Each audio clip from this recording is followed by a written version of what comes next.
Hello बच्चों, welcome all of you to our channel click and learn. मैं आपका सुशील sir आपको आज के इस वीडियो में इलेक्ट्रिसिटी चैप्टर को कंटिन्यू रखने वाला हूं। एक्चुअली 3 पार्ट्स हम लोग पहले ही बना चुके थे, लेकिन 3 पार्ट बनाने के बाद हमने लाइट चैप्टर को स्टार्ट कर लिया था, जहां पर हमने लाइट रिफ्लेक्शन एंड रिफ्रैक्शन को कवर कराया। उसके बहुत ही बेहतरीन 6 पार्ट्स में आपके वीडियो अपलोड हो चुके हैं। ठीक है, तो वहां पर अगर आप चाहो तो लाइट को पूरे अच्छे तरीके से इन डेप्थ एनालिसिस के साथ, बहुत अच्छे अच्छे क्वेश्चन के साथ आप अपना एक प्रॉपर कंसेप्ट और नोट्स बना सकते हो। ठीक है, तो उस चीज़ को जरूर आप कवर करिएगा, आपके बोर्ड के लिए बहुत इंपॉर्टेंट रहेगा। ठीक है, अब वो कंप्लीट करने के बाद हम लोग बैक आ गए हैं यहाँ पर इलेक्ट्रिसिटी चैप्टर पे, जहाँ पर हमने पार्ट 3 के बाद पार्ट 4 मतलब इस वीडियो को हम लोग यहाँ पर कंप्लीट करने जा रहे हैं। और इस वीडियो में हम लोग खासकर कॉम्बिनेशन ऑफ रजिस्टर्स के बारे में बात करेंगे। बहुत इंपॉर्टेंट टॉपिक है, बहुत ही ज़्यादा।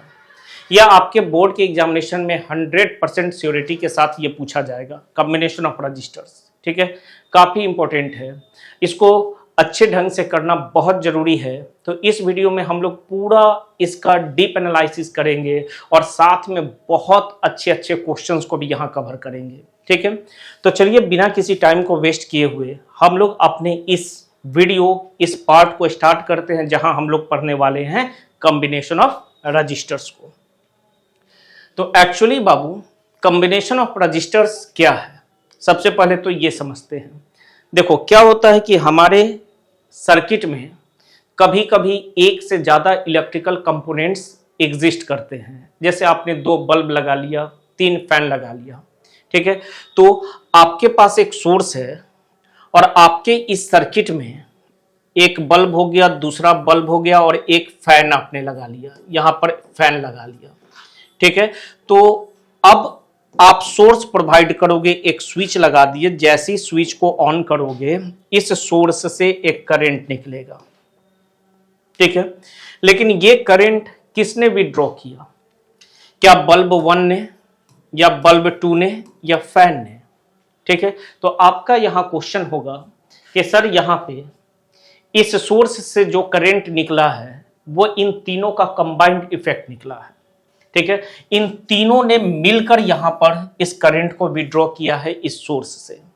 तो इनका जो कंबाइंड इफेक्ट है, जो कि सोर्स से करंट विड्रॉ कर रहा है, इसी कंबाइंड इफेक्ट को हमें जानना है ताकि हम इस नेट करंट आई को निकाल सकें। ठीक है, अगर हमारे पास एक सिंगल रजिस्टर रहता और हर एक का अपना रजिस्टेंस है, तो यहां मान लीजिए ये 3 रजिस्टर्स हैं।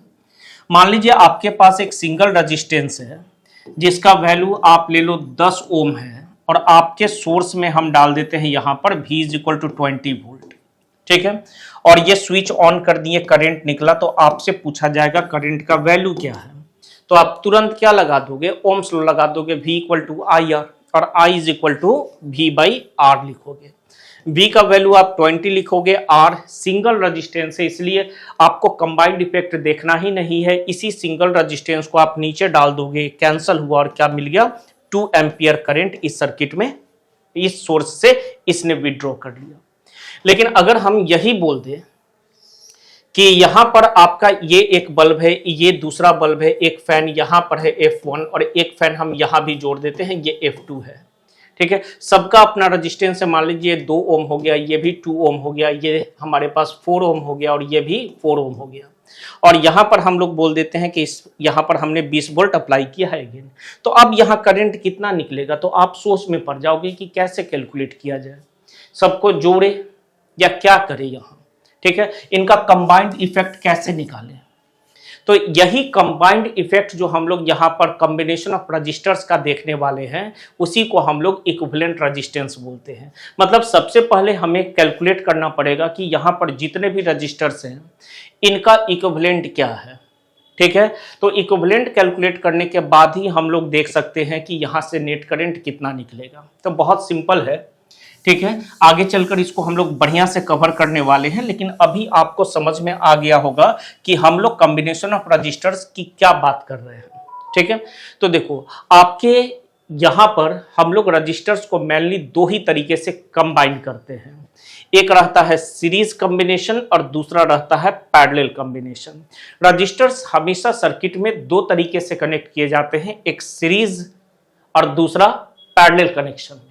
ठीक है, वन बाय वन करके दोनों को देखना है और दोनों में हमें खास प्रॉपर्टीज को कवर करना है। ठीक है, तो चलिए सबसे पहले हम लोग यहां कवर करते हैं सीरीज कॉम्बिनेशन किसे बोलते हैं, और उसके पहले भी हम लोग इक्विवेलेंट रेजिस्टेंस का थोड़ा डिफिनीशन कवर कर लेते हैं कि जो कंबाइंड इफेक्ट की बात कर रहे हैं, that is combination of the resistors का जो इक्विवेलेंट की बात करते हैं वो एक्चुअली है क्या। ठीक है, तो देखो क्या लिखा हुआ है, the net current from the source is withdrawn by the combined effect of all resistance in the circuit. जैसा कि पीछे बात किए थे, अब आपके सोर्स से जो करंट विड्रॉ होगा वो सभी रजिस्टर्स के कंबाइंड इफेक्ट के कारण होगा। So to calculate the net current from the source, so to calculate the net current from the source there is a need to calculate the equivalent resistance। और यही जो कंबाइंड इफेक्ट है सारे registers का, वही हमारा इक्विवेलेंट रेजिस्टेंस के नाम से जाना जाएगा। ठीक है, इसका एक्चुअल डिफिनेशन आपका नीचे लिखा हुआ, पहले आप इसका सेंस ले लो कि जो कंबाइंड इफेक्ट हम लोग एक्चुअली बात कर रहे हैं वो एक्चुअली हम लोग इक्विवेलेंट रेजिस्टेंस का बात कर रहे हैं। ठीक है, इक्विवेलेंट रेजिस्टेंस का क्या मतलब हो गया वो भी समझ लीजिए।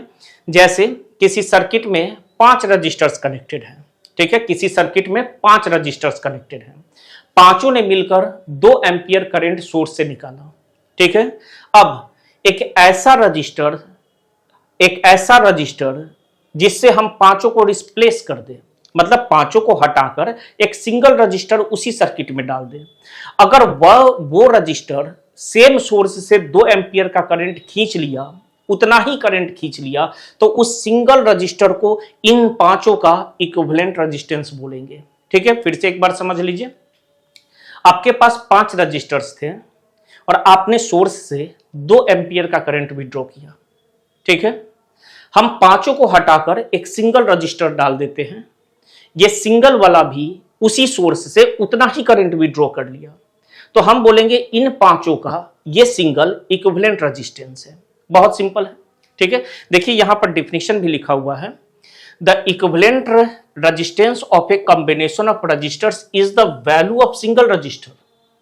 ठीक है, ये वो सिंगल रजिस्टर है that would draw the same amount of current, जो कि उतना ही करंट खींचेगा from the source as the entire combination does. जो पूरा कॉम्बिनेशन जितना करंट खींच रहा था, ये सिंगल वाला भी अगर उसी सोर्स से उसी सर्किट में उतना ही करंट खींच ले, तो उस सिंगल रजिस्टर को उन सभी का इक्विवेलेंट रेजिस्टेंस बोलते हैं। क्लियर हो गया ये बात? चलो, अब हमारे पास सबसे पहले कंबाइंड इफेक्ट ही करंट विड्रॉ करेगा। कंबाइंड इफेक्ट का मतलब इक्विवेलेंट रेजिस्टेंस ही विड्रॉ करेगा, मतलब हमें सारे रजिस्टर्स को हटाकर इनका इक्विवेलेंट पता करके वो यहां पर कनेक्ट कर देना है। और फिर क्या करना है कि आप यहां ओम्स लॉ लगा दो, क्योंकि आपके पास अब एक सिंगल रजिस्टर मिल चुका है। तो सिंगल रजिस्टर मिलते ही आप क्या लगा दोगे? ओम्स लॉ लगा दोगे, तो I is equal to V by R equivalent. ठीक है, तो आपको नेट करंट कभी भी चाहिए, आपको सर्किट में अपने सोर्स से नेट करंट अगर चाहिए तो आप क्या करोगे? आप हमेशा सोर्स वोल्टेज को कंबाइंड इफेक्ट, सबके इफेक्ट से डिवाइड करोगे, मतलब इक्विवेलेंट रेजिस्टेंस से डिवाइड करोगे। ठीक है, मतलब हमें इक्विवेलेंट रेजिस्टेंस निकालना आना चाहिए।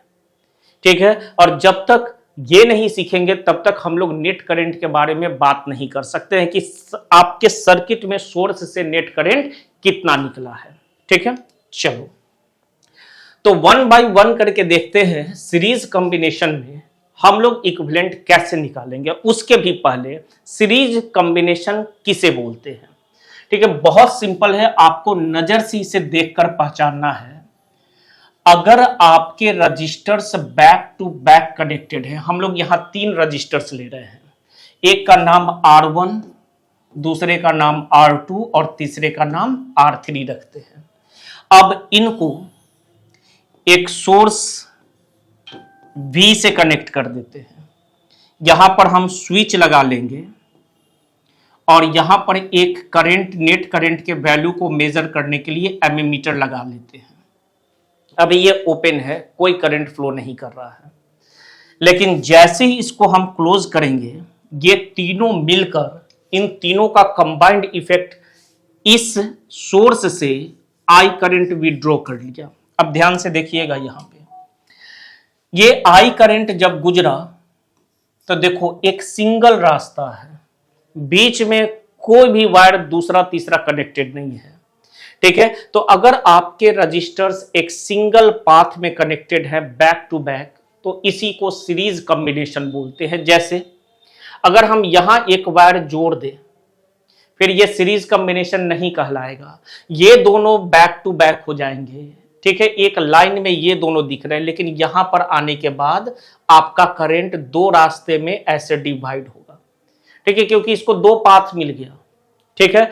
तो ये रजिस्टर इनके साथ सीरीज में नहीं है, ठीक है। सीरीज पहचानने का दूसरा तरीका है कि अगर आपके रजिस्टर्स से, सेम लाइन के रजिस्टर्स से, एक ही लाइन में जो रजिस्टर्स कनेक्टेड हैं, बैक टू बैक कनेक्टेड है, अगर सारे रजिस्टर से same amount of current flow करे, same amount of current flow करे, तो उस कनेक्शन को हम लोग क्या बोलते हैं, सीरीज कनेक्शन बोलते हैं, ठीक है। जैसे कोई दूसरा रास्ता तो है भी नहीं, मतलब जो आपका करंट आई आएगा, यहां से भी वही गुजरेगा और यहां से भी वही गुजरेगा, और उसके बाद ये यहां पर ऐसे इंटर कर जाएगा। मतलब पहला बहुत इंपॉर्टेंट पॉइंट, आपके सीरीज कॉम्बिनेशन में सारे रजिस्टर से same amount of current flow करता है, ठीक है। अब बाबू यहां पर हम लोग इस रजिस्टर पर ओम्स लॉ लगाते हैं, ठीक है। ये रहा करंट, चूंकि आपके इस एंड से ऐसे फ्लो कर रहा है, तो ये हायर पोटेंशियल, ये लोअर पोटेंशियल, यहां पर भी ये higher potential lower potential, higher potential lower potential. Ohm's law लगाएंगे, यहां पे लिखेंगे V1 इक्वल टू, तो V equal to I R, कितना करंट फ्लो कर रहा है इस रजिस्टर से, तो I, और रजिस्टेंस क्या है R1। फिर यहां V2 लिखेंगे तो ये हो जाएगा I R2, और ये V3 लिखेंगे तो बाबू ये I R3, ठीक है। मतलब इनके पास वोल्टेज पोटेंशियल डिफरेंस जो रहेगा ये डिफरेंट हो सकता है, current same, potential difference divide हो जाएगा। जितना आप सोर्स में लगाए हो, यहीं से वो डिफरेंस क्रिएट होता है। मतलब आप 10 वोल्ट लगाए हो तो ये 10 ही तीनों में डिवाइड होगा। जैसे इसको 3 मिला, इसको 5 मिला, तो ये 8 हो गया, आपने 10 दिया था तो बचा हुआ 2 इसको मिलेगा। मतलब सीरीज कॉम्बिनेशन ऑफ रजिस्टर्स में करंट सेम और वोल्टेज डिवाइड होता है, पोटेंशियल डिफरेंस डिवाइड हो जाता है, अप्लाइड पोटेंशियल डिवाइड हो जाता है। क्लियर है? चलो, अब हमने क्या बोला था कि इक्विवेलेंट रेजिस्टेंस किसे बोलते हैं। तो इक्विवेलेंट रेजिस्टेंस का मतलब हो गया बाबू कि आप तीनों ही रजिस्टर को हटाकर एक सिंगल रेजिस्टेंस लगा दीजिए, जो कि इक्विवेलेंट रेजिस्टेंस के नाम से जाना जाएगा, और ये आपके सर्किट से सेम अमाउंट ऑफ करंट को विड्रॉ कर लेगा। जैसे आई करंट वहां विड्रॉ किया था तो यहां भी करेगा। अब वापस से यहां ओम्स लॉ लगाएंगे तो यहां का पोटेंशियल मिलेगा बाबू I इंटू आर इक्विवेलेंट। ये जो भी पोटेंशियल है सारा का सारा इसी के पास जाएगा। एक सिंगल रजिस्टर है तो बैटरी का सारा पोटेंशियल वो ले लेगा, ठीक है। अब हमने बोला कि मेरा अप्लाइड पोटेंशियल डिवाइड हो रहा है कैसे, तो V1 plus V2 plus V3 से, ठीक है।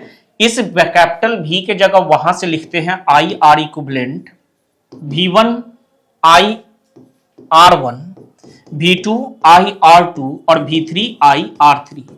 दोनों तरफ से I कॉमन लेकर आप कैंसल आउट कर दो, आपका R इक्विवेलेंट क्या मिला, it is R1 plus R2 plus R3।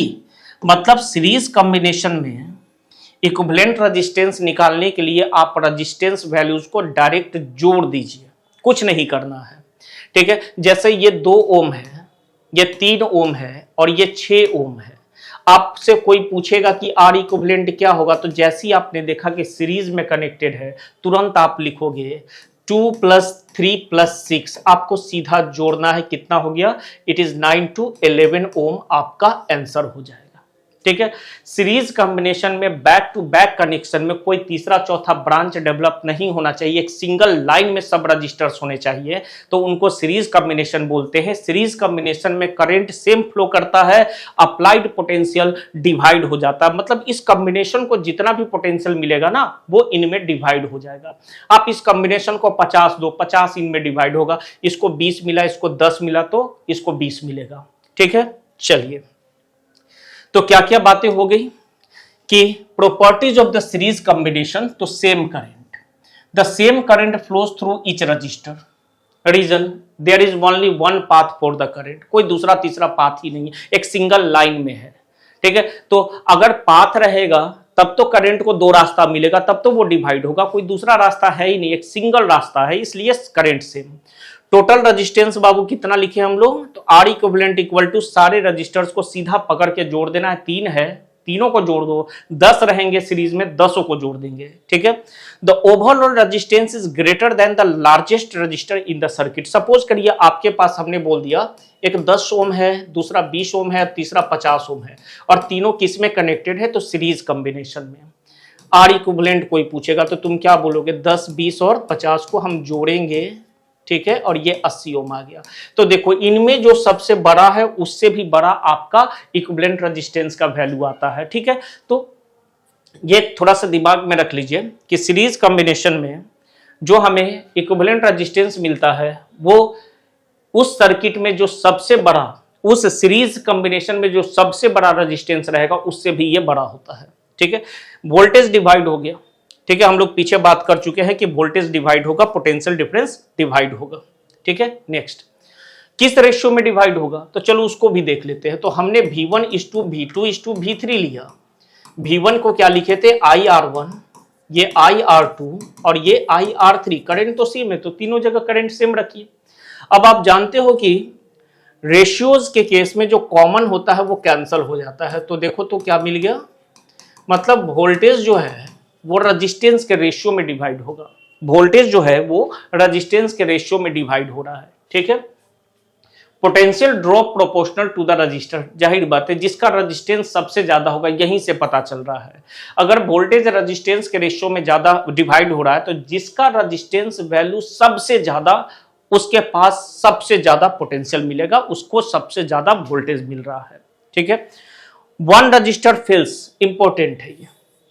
अगर मान लीजिए आपने 3 बल्ब्स को सीरीज में कनेक्ट किया है, ठीक है, 3 बल्ब्स को सीरीज में कनेक्ट किया और बहुत अच्छा ग्लो कर रहा है, तीनों स्विच ऑन किए और ये भी रोशनी दे रहा है और ये भी रोशनी दे रहा है और ये भी रोशनी दे रहा है।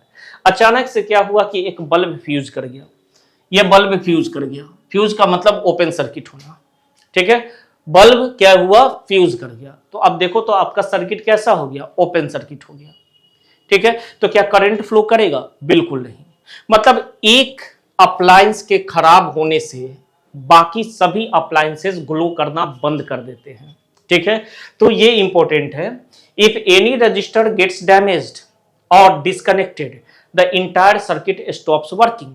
सीरीज कनेक्शन का यही बहुत बड़ा डिसएडवांटेज है कि अगर कोई एक भी कंपोनेंट खराब हो जाए, सीरीज में कनेक्टेड है, कोई एक भी खराब हो जाए तो बाकी सब भी काम करना बंद कर देंगे। फिर आप उसको कनेक्ट करोगे, चेंज करोगे, तभी जाकर बाकी ग्लो करेंगे, क्योंकि करंट जो है ओपन सर्किट में कभी फ्लो नहीं करता है, और खराब होने का मतलब वो ओपन सर्किट क्रिएट कर देगा। ठीक है, जैसे ओल्ड डेकोरेटिव लाइट्स में अगर एक बल्ब फ्यूज हो जाता था तो सारे के सारे बंद हो जाते थे। ठीक है, तो ये हम लोग देख के भी हुए, हम लोग दिवाली वगैरह में जो वो जो राइस बल्ब्स लटकाते हैं उसमें से कोई एक भी फ्यूज कर जाता है, उसका एक भी कोई बल्ब खराब हो जाता है तो पूरा का पूरा एक लच्छा ग्लो करना बंद कर देता है। ठीक है, तो ये बात आप ध्यान में रखिएगा। दूसरा डिसएडवांटेज ये भी आप बोल सकते हो कि किसी भी सर्किट में रेजिस्टेंस का बढ़ना हमेशा एक डिसएडवांटेज होता है, और हम लोग तो जान रहे हैं कि यहाँ आर इक्विवेलेंट क्या होता है, हमेशा एडिशन के कारण ये रेजिस्टेंस वैल्यू को बढ़ाता है। तो सीरीज में जब रजिस्टर्स कनेक्ट करोगे तो ये सीरीज के ओवरऑल रेजिस्टेंस वैल्यू को इंक्रीज करते हैं, ये हमारे लिए बहुत बड़ा डिसएडवांटेज है। ठीक है। रजिस्टेंस ज्यादा तो आगे चलकर हम लोग देखेंगे कि ये ज्यादा एनर्जी कंज्यूम करेगा। रजिस्टेंस ज्यादा हमारा एनर्जी कंजम्पशन ज्यादा हो गया, जो कि हमारे लिए डिसएडवांटेज है। ठीक है, चलिए अगला हमारे पास यहां पर टॉपिक है, या कुछ हम लोग यहां क्वेश्चंस कर सकते हैं। जैसे मान लीजिए हमने यहां पर 3 रजिस्टर्स ले लिया, 3 रजिस्टर्स ले लिया और यहां पर हमने लगा दिया चलो 20 वोल्ट वापस से उतना ही, और डायरेक्ट हमने कनेक्ट कर दिया है। R1 हम लोग यहां ले लेते हैं लेट 6 ओम, R2 ले लेते हैं हम लोग लेट 3 ओम, और R3 ले लेते हैं लेट 1 ओम। ठीक है, अब आपसे यहां क्वेश्चन पूछा जा रहा है, इसको बोल देते हैं V1 पोटेंशियल, V2 पोटेंशियल और V3 पोटेंशियल। क्या क्या कैलकुलेट करना है? तो पहला चीज इसने बोला कि आप कैलकुलेट कर दो, और भी कुछ क्वेश्चंस कर लेंगे सीरीज कनेक्शन में, कि आर इक्विवेलेंट निकालो। दूसरा बोला V1 निकालो, V2 निकालो और V3 निकालो। तीसरा बोला नेट करंट भी निकालो, जो नेट करंट सोर्स का है वो भी निकालिए। ठीक है, तो बाबू फटाफट हम लोग आर इक्विवेलेंट निकाल लेते हैं। तो आर इक्विवेलेंट के लिए हम लोग क्या करेंगे, सबको जोड़ लेंगे क्योंकि सीरीज कनेक्शन में है। ये 10 ओम आ गया। ठीक है, उसके बाद आई नेट निकालते हैं। जब तक करंट नहीं आएगा तब तक पोटेंशियल डिफरेंस कहां से आएगा? ठीक है, तो आई इज इक्वल टू लिख लेते हैं V बाई आर इक्विवेलेंट, और ये 20 हो गया और ये 10 हो गया। कितना निकला? 2 एम्पियर का करंट फ्लो कर रहा है। यहां से 2 गया, यहां से भी कितना जाएगा? 2 जाएगा, यहां से भी 2 एम्पियर जाएगा और यहां से भी 2 एम्पियर आएगा, और फिर वापस इंटर कर जाएगा ये। ठीक है, तो बाबू तीसरे क्वेश्चन का जवाब देने के लिए हम लोग लिखेंगे V1, तो ओम्स लॉ लगा दो। V1 equal to I R1, V2 equal to I R2, क्योंकि करंट सब में सेम है। V3 equal to I R3। आई का value 2, R1 is 6, 12 volt. I का value 2, R2 is 3, that is 6 volt. I का value 2 और ये 1, दैट इज 2 वोल्ट। इनको जोड़िए तो 12, 6, 18 एंड 2 इज 20। देखो आपका अप्लाइड वोल्टेज कितना है? 20 है। आपको जोड़ने से कितना मिला? 20। मतलब यही पोटेंशियल यहां डिवाइड हो गया था। ठीक है, चलो एक और क्वेश्चन करते हैं। सपोज करें ये आपके पास यहां पर 3 रजिस्टर्स हैं। ठीक है, और हमारे पास अगेन सोर्स हम 10 वोल्ट ही लेते हैं। इस बार स्विच है, क्लोज हुआ, करंट निकला। ठीक है, R1, R2 एंड R3। ठीक है, R1 का वैल्यू बोला गया इट इज लेट 2 ओम। ठीक है, इसको हम ऐसे ही छोड़ देते हैं, और यहां पर हमने बोला कि ये I जो निकला है ये है 1 एम्पियर, 1 एम्पियर का करंट है। ठीक है, तो हमें चाहिए R2 और R3 का वैल्यू, या एक काम करते हैं इसको भी हटा लीजिए, आप इसको भी हटा लीजिए, ये R1 को हटा लीजिए, और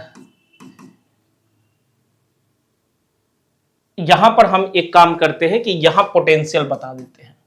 यहां हमने बोला कि यहां हमारे पास 4 वोल्ट है, और यहां पर हमारे पास 2 वोल्ट है, और यहां पर हमारे पास 4 वोल्ट है।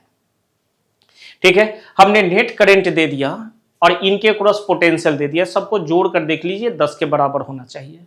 ठीक है, या यहां पोटेंशियल भी नहीं दिया, इसके पास पोटेंशियल भी हटा लीजिए।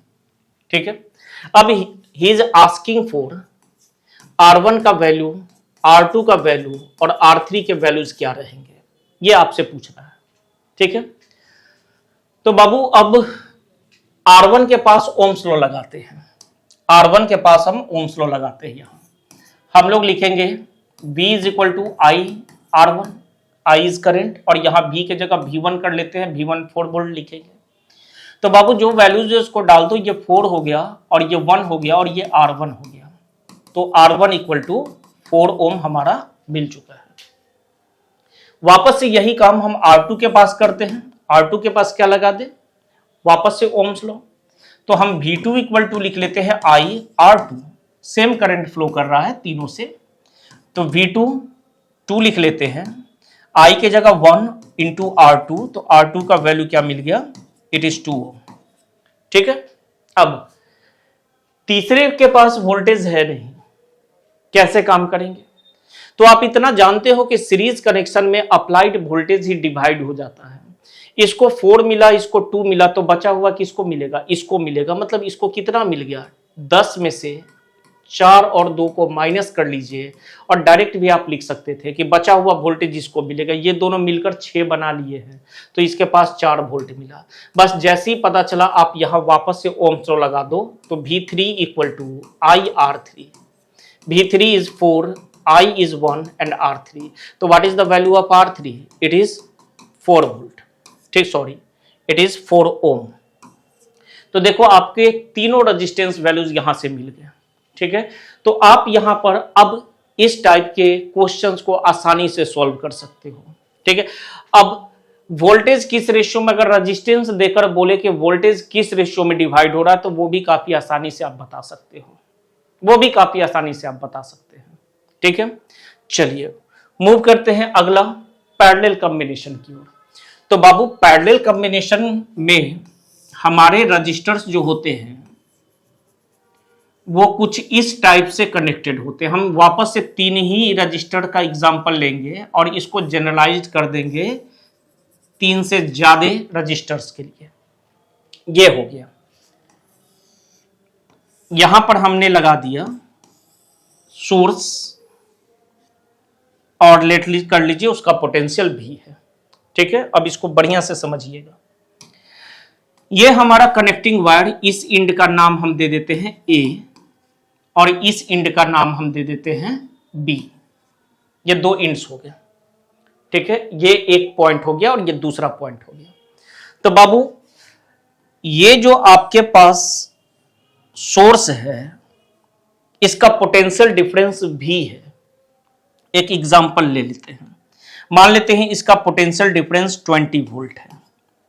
बाय डिफॉल्ट ये बड़ा वाला लाइन 20 पे रहेगा और ये छोटा वाला लाइन 0 वोल्ट पे रहेगा। अब डिफरेंस देख लो 20 वोल्ट हो गया, इसी को पोटेंशियल डिफरेंस बोलते हैं, ठीक है। अब इस बड़े लाइन से आपके कनेक्टिंग वायर यहां से देखो बिना किसी रेजिस्टेंस के यहां से यहां कनेक्टेड है। ये पूरा वायर है, कनेक्टिंग वायर इसको बोलते हैं। इसका शेप आप कैसे भी डाल सकते हो, आप सीधा यहां लाकर कनेक्ट कर सकते थे, ठीक है। सुंदर लगने के लिए हमने इसको थोड़ा सा बेंड करके ऐसे अच्छे तरीके से ले गया, ठीक है। तो बाबू ये जो कनेक्टिंग वायर है इसका हर एक पॉइंट 20 वोल्ट पे रहेगा। इस पर इनफाइनाइट पॉइंट्स है और सारे पॉइंट 20 वोल्ट पे रहेंगे। मतलब ये 20 वोल्ट पर है, ये 20 वोल्ट पर है, ये 20 वोल्ट पर है, ये 20 वोल्ट पर, ये भी 20 वोल्ट पर, यहां 20 वोल्ट है, ठीक है। तो कनेक्टिंग वायर में पोटेंशियल का ड्रॉप तब तक नहीं आता है जब तक कि उसके बीच में कोई रेजिस्टेंस कनेक्टेड ना हो। देखो ये सिंगल वायर बिना किसी रेजिस्टेंस के, तो इसके सारे पॉइंट्स 20 वोल्ट पे रहेंगे, ठीक है। अब ये छोटे वाले लाइन का पोटेंशियल 0 है, मतलब ये सभी के सभी पॉइंट्स जो है यहां पर हमने पॉइंट्स को पकड़ के दौड़ लगा ली है, तो ये सभी पॉइंट्स कहां पर है तो 0 वोल्ट पे है। क्लियर हो गया ये बात। मतलब पॉइंट ए से पॉइंट बी के बीच का पोटेंशियल डिफरेंस कितना है तो वो 20 माइनस 0 20 वोल्ट है। यहां से लेकर यहां तक का पोटेंशियल डिफरेंस कितना है बाबू, ये हमारा 20 वोल्ट है, ठीक है। परफेक्ट है ये तो समझ में आ गया होगा आराम से। यहां से लेकर ए से लेकर बी तक का जो पोटेंशियल डिफरेंस है ये कितना है 20 वोल्ट है। अब एक एक रजिस्टर को पकड़ते हैं, उसके बाद में सोचेंगे, या पहले डेफिनेशन ही क्रिएट कर लेते हैं। आपका रजिस्टेंस R1, R2 और R3 के इंड पॉइंट्स यहां कॉमन A पर कनेक्टेड है और दूसरा इंड पॉइंट यहां कॉमन B पर कनेक्टेड है। अगर कॉम्बिनेशन ऑफ रजिस्टर्स के दोनों ही इंड पॉइंट्स कॉमन प्लेस पर कनेक्टेड होते हैं, यह नजर से देखने वाली बात है कि इन तीनों रजिस्टर्स का एक इंड ए पॉइंट पर कनेक्टेड है और तीनों का दूसरा इंड कॉमन बी पॉइंट पर कनेक्टेड है, तो इन रजिस्टर्स को हम पैरेलल कॉम्बिनेशन में बोलेंगे, ठीक है। सिंपल नजर से देखना है, वैसा कॉम्बिनेशन जिसमें रजिस्टर का एक इंड एक जगह कनेक्टेड हो और दूसरा इंड भी कॉमन एक जगह कनेक्टेड हो, तो आप बोल देना कि ये पैरेलल में है, ठीक है। एक छोटा सा एग्जांपल और ले लेते हैं यहां। ताकि कंफ्यूजन बिल्कुल भी ना हो।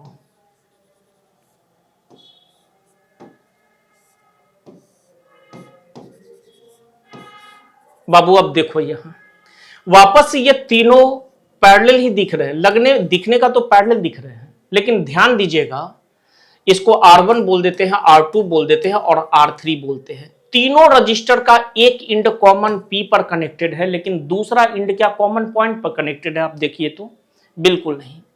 R1 का एक पॉइंट यहां चला गया है, ये मान लेते हैं ये R पॉइंट, या इसको मान लेते हैं ये A पॉइंट है, ठीक है। लेकिन इन दो R2 और R3 का जो दूसरा इंड है ये कॉमन पॉइंट Q पर कनेक्टेड है। मतलब R2 और R3 ही दो रजिस्टर्स ऐसे हैं जिसका एक इंड P पर कनेक्टेड है और दूसरा इंड कॉमन पॉइंट Q पर कनेक्टेड है। तो ये दोनों बाबू पैरेलल कॉम्बिनेशन में कहे जाएंगे। ये अब इनके साथ पैरेलल में नहीं है, क्योंकि इसका दूसरा इंड इनके कॉमन पॉइंट पर नहीं है, वो कहीं और है, ठीक है। चलिए, तो आपको नजर से देखकर ये तो समझ में आ गया होगा कि हम लोग पैरेलल कॉम्बिनेशन कैसे चेक करेंगे। तो रजिस्टर के दोनों ही इंड, कॉम्बिनेशन ऑफ रजिस्टर्स के दोनों ही इंड अगर कॉमन पॉइंट पर के क्रॉस कनेक्टेड है तो उसको पैरेलल कॉम्बिनेशन बोलेंगे, ठीक है। अब R1 का एक इंड 20 पोटेंशियल पर है और दूसरा इंड 0 पोटेंशियल पर है, तो इसको कितना का पोटेंशियल मिला? तो इसको 20 वोल्ट का पोटेंशियल डिफरेंस मिला है, ठीक है।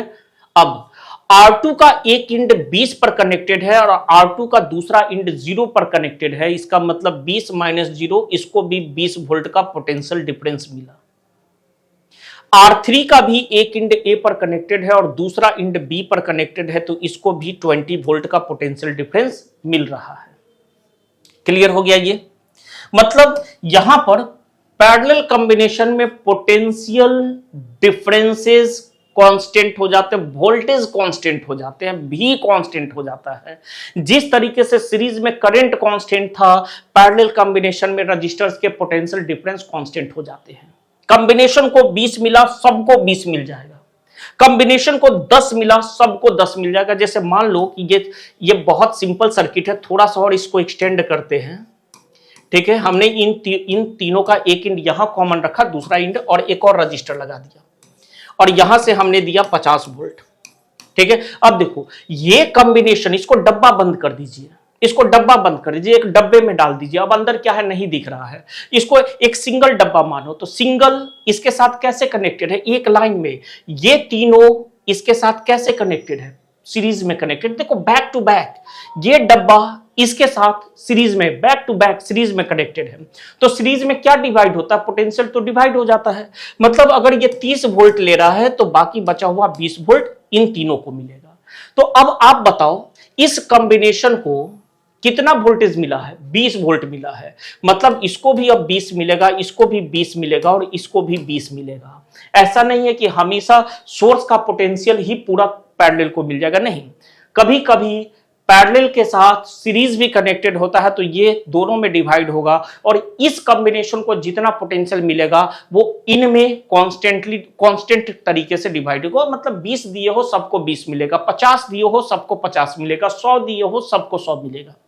पैरेलल कॉम्बिनेशन में क्या कांस्टेंट हो गया बाबू? तो पैरेलल कॉम्बिनेशन में आपका पोटेंशियल डिफरेंस कांस्टेंट हो जाता है, ठीक है। अब आते हैं करंट पे। देखो करंट हम लेकर आते हैं, सब मिलकर सोर्स से आई करंट विड्रॉ किया, सब ने मिलकर सोर्स से आई करंट विड्रॉ किया।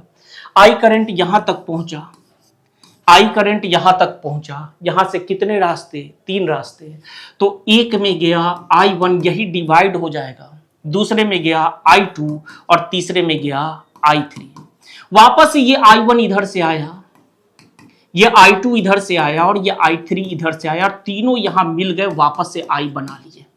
जितना करंट इंटर करेगा उतना बाहर भी निकल जाएगा, लेकिन ये जैसे ही इस इंड पर पहुंचा इसके पास 3 रास्ते दिखे, तीनों में ये डिवाइड हो जाएगा, ठीक है। कुछ इधर से जाएगा, कुछ इधर से जाएगा, कुछ इधर से जाएगा। मतलब यहां करंट डिवाइड होता है, पोटेंशियल सेम होता है। सीरीज में पोटेंशियल डिवाइड हो रहा था, करंट सेम था। तो बाबू अब क्या करें? तीनों ने मिलकर सोर्स से कितना करंट विड्रॉ किया? I। अब इक्विवेलेंट सर्किट बनाते हैं। तीनों को हटाएंगे, आर इक्विवेलेंट लगाएंगे और ये सोर्स से आपको, ये मान लीजिए आपका भी है, अब इसको थोड़ा करेक्शन कर लेते हैं, भी पर जनरलाइज करेंगे इसको हम लोग, ठीक है, भी पर जनरलाइज कर रहे हैं हम लोग, ठीक है। तो ये हमारा यहां से हटा लेते हैं, ये 20 भी हटा लेते हैं, ये 0 भी हटा लेते हैं, ठीक है, और ये हमारा हो गया सर्किट। तो बाबू ये अकेला कितना खींचेगा, तो आई करंट खींच लिया भी से। चलो तो हम लोग यहां करंट को बोलेंगे current is divided I1 plus I2 plus I3, ठीक है। तीनों जगह जाकर ओम्स लॉ लगाना है यहां पे। तो यहां I1 कैसे निकालोगे, देखो आपने कितना वोल्टेज लगाया है बाबू, भी, तो ये भी यहां भी मिलेगा, भी यहां मिला, यहां पर भी हमारा हो जाएगा ये भी, और यहां पर भी हो जाएगा, मतलब यहां पर भी हमारा भी मिला, और यहां जो अप्लाई दोगे, जो सप्लाई दोगे वही पोटेंशियल सबको मिलेगा, ठीक है बाबू। यहां पूरा का पूरा भी मिल गया, ओम्स लॉ लगाओ, I is equal to V by R equivalent, यहां ओम्स लॉ लगाइए, I is equal to V by R1, यहां ओम्स लॉ लगाइए, I2 is equal to V by R2, यहां ओम्स लॉ लगाइए, I3 is equal to V by R3, सब जगह लगा दिए। यहां सब्स्टिट्यूट करो, आपका I आया, I डिवाइड हुआ, ठीक है, मतलब ये I तीनों का सम करके वापस से मिल भी रहा है। I के जगह क्या लिखेंगे, V बाई आर इक्विवेलेंट, यहां V बाई R1, यहां V बाई R2 और यहां V बाई R3, दोनों तरफ से V कॉमन लेकर काट लो। देखो आपका R इक्विवेलेंट क्या मिल गया, 1 बाई आर इक्विवेलेंट। देखो यहां इक्विवेलेंट रेजिस्टेंस रेसिप्रोकल में मिलता है, 1 by R equivalent equal to 1 by R1 plus 1 by R2 plus 1 by R3, और ये तुम्हारा कहलाएगा इक्विवेलेंट रेजिस्टेंस का फॉर्मूला। किस केस में, पैरेलल कॉम्बिनेशन के केस में, ठीक है। फटाफट कवर करते हैं इसको। देखो सेम वोल्टेज बात कर चुके हैं, रीड कर लीजिएगा एक बार, ठीक है। करंट डिवाइड्स, करंट डिवाइड होता है पैरेलल कॉम्बिनेशन में, वोल्टेज सेम और करंट डिवाइड हो गया, ठीक है। इक्विवेलेंट रेजिस्टेंस का फॉर्मूला यहां पर, ठीक है, इक्विवेलेंट रेजिस्टेंस का यहां फॉर्मूला आ गया, ठीक है। कैसे इसको याद करेंगे, the reciprocal of the total resistance is the sum of the reciprocal of the individual resistance. मतलब यहां आपको डायरेक्ट इस फॉर्मूला से आर इक्विवेलेंट नहीं मिल रहा है, तो यहां पर जो हमें इक्विवेलेंट रेजिस्टेंस मिलता है वो रेसिप्रोकल के फॉर्म में मिलता है। कैलकुलेशन के बाद वापस से इसको एक बार और हमें रेसिप्रोकल करना पड़ता है, तब आर इक्विवेलेंट मिलेगा। हमें एक्चुअली 1 बाई आर इक्विवेलेंट नहीं चाहिए, आर इक्विवेलेंट चाहिए, तो हमें कैलकुलेशन करने के बाद वापस से इसे उल्टा करने की जरूरत पड़ती है, जो कि हम लोग बाद में कैलकुलेशन करते समय देखेंगे, ठीक है। कुछ बहुत इंपॉर्टेंट कंसेप्ट है यहाँ, जो कि कैलकुलेशन करने के बाद हम लोग यहाँ पर आकर इन सभी बातों को रटेंगे, ठीक है। जैसे ये पॉइंट, जो इक्विवेलेंट रेजिस्टेंस होता है, इनमें से जो सबसे छोटा होगा उससे भी छोटा हो जाता है। जैसे मान लीजिए कि आप एक 1000 ओम का रजिस्टर ले लीजिए, दूसरा 0.1 ओम ले लो और तीसरा 1 ओम ले लो। जब इसका आर इक्विवेलेंट आप निकालोगे तो वो बाबू इन तीनों में से जो सबसे छोटा रहेगा ये उससे भी छोटा हो जाता है, ये इसकी खासियत है, ठीक है। कैलकुलेशन में ये दिख जाएगा आपको, ठीक है। तो बहुत ज़्यादा इंपॉर्टेंट है ये कंसेप्ट। कभी कभी ट्रिकी क्वेश्चन यहाँ से जनरेट करता है तो इस लाइन पर जनरेट करता है, बिना कैलकुलेशन, मतलब आप चाह कर भी कैलकुलेशन नहीं कर सकते हो, ठीक है। तो उस समय हमें यह देखना पड़ता है कि हमारे इक्विवेलेंट रेजिस्टेंस का जो वैल्यू होगा वो आपके गिवन रजिस्टर के सबसे छोटे से भी छोटा होगा, तो उसी ऑप्शन को हम लोग सेलेक्ट करते हैं। तो remember this point, important mark कर लीजिएगा इसे। अब पैरेलल कॉम्बिनेशन में अगर एक कंपोनेंट हमारा फेल करता है, एक रजिस्टर हमारा खराब हो जाता है, सपोज करो ये रजिस्टर खराब हो गया, ठीक है, ये वाला रजिस्टर हमारा ये वाला खराब हो गया, तो बाबू आपका करंट उधर से ना जाकर इन दोनों पाथ से तो जरूर जा सकता है, क्योंकि अभी भी ये सर्किट में कनेक्टेड है। ओपन कौन हुआ है, तो ओपन ये हो गया है, तो उधर से नहीं जाएगा, बाकी दोनों से तो जरूर जाएगा। मतलब एक अगर बल्ब ग्लो करना बंद कर देता है तो बाकी दोनों बल्ब्स ग्लो करते हैं। जैसे हमारे घर में कभी कभी किसी बल्ब को फ्यूज होते हुए हम लोग देखते हैं, लेकिन उनके फ्यूज होने से बाकी सभी बल्ब्स ग्लो करना बंद नहीं करते, वो अपनी जगह पर ग्लो करते रहते हैं। ठीक है, क्यों? क्योंकि आपके होम अप्लायंसेस, होम सर्किट में सारे इलेक्ट्रिकल कंपोनेंट्स पैरेलल में कनेक्टेड है। कोई एक खराब होगा तो बाकी सब वर्क करते रहेगा। ठीक है, तो if one resistor is disconnected or fails, the other branches keep working. Home appliances, turning off one device doesn't effect other. एक के बंद होने से दूसरा इफेक्ट नहीं होता। हम एक बल्ब को बंद करेंगे तो सारे बल्ब बंद नहीं होते, लेकिन पैरेलल में ऐसा नहीं। आप किसी एक बल्ब को बंद करोगे तो सब के सब बंद हो जाएंगे। ठीक है, बैक आते हैं इधर। अब करंट किस रेशियो में डिवाइड होता है, यह भी काफी इंपॉर्टेंट है। जैसे हम बात करेंगे कि करंट किस रेशियो में डिवाइड हो गया, तो हम लोग लिखेंगे I1 is to I2 is to I3। तो I1 का वैल्यू क्या होगा बाबू, V/R1। सबके पास तो सेम पोटेंशियल है, पैरेलल में कनेक्ट है तो सेम पोटेंशियल है। दूसरा V/R2, तीसरा V/R3।